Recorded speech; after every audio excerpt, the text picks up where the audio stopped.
The Drums of Sorrow, Ife and Modakeke's story. I still remember the night the sky cried fire and the ground shook like the gods were angry.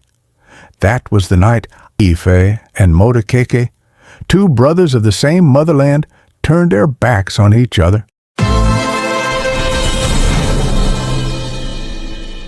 A long time ago, before cars and tall buildings, the land of Yoruba land was full of green forests, clear rivers, and rich soil.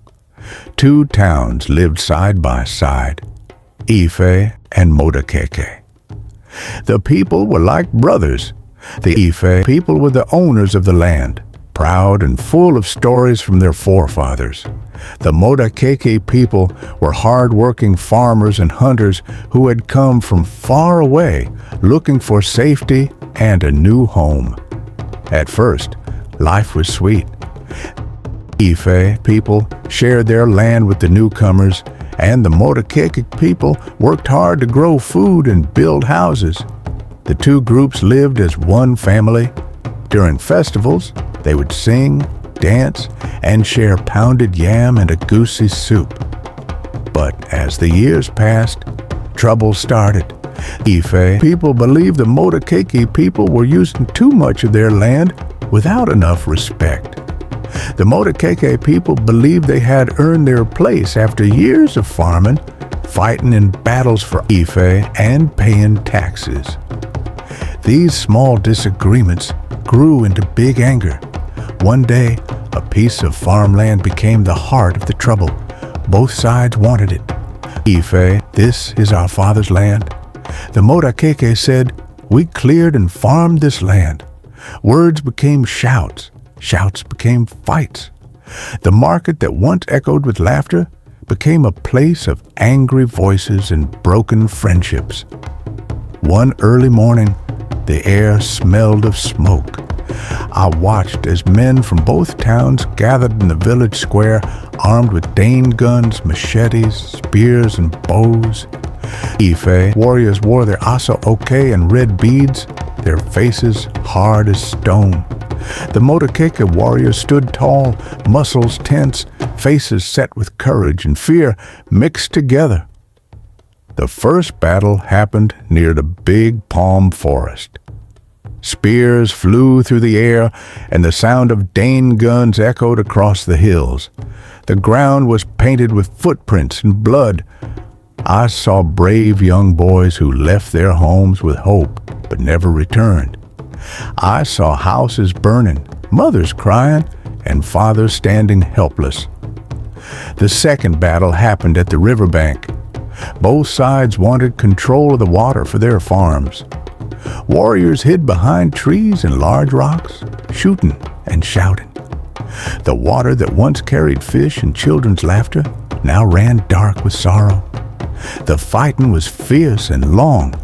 Farms were left empty. Markets were closed. Schools were silent. The air smelled of smoke and sadness. When the war finally ended, both towns were tired and broken. The land was silent. No one won, but everyone lost. But the end of the fight did not come from swords or guns. It came from words and government wisdom. Wise elders from both towns, tired of burying their children, came together. They sat from sunrise to sunset, talking, crying, and asking the spirits for guidance. At the same time, the government stepped in. Soldiers came to both towns, and strong men in fine suits from the capital arrived, carrying papers full of peace talks and rules. They called both the Ife king and chief Adewale to the state house. The meeting was long, and sometimes voices were raised. But finally, an agreement was signed. Both sides would stop the fight. The government promised to help them share the land properly, build schools, and make sure no one was treated unfairly. One morning, both sides gathered for the peace talk in the village square. The king and chief Adewale stood in front of the people. Both leaders looked older and weaker, but their voices were strong. They spoke about forgiveness, about brotherhood, and about starting fresh. Slowly, life returned to the market. The sound of children playing came back to the streets.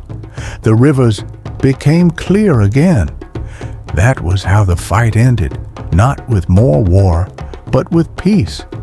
The elders spoke, the government acted, and the people listened. From that day, both Ife and Modakeke learned to settle their matters with words before fists. Thank you for watching today's story. Please subscribe, like, and share. See you in my subsequent videos. Thanks, and bye for now.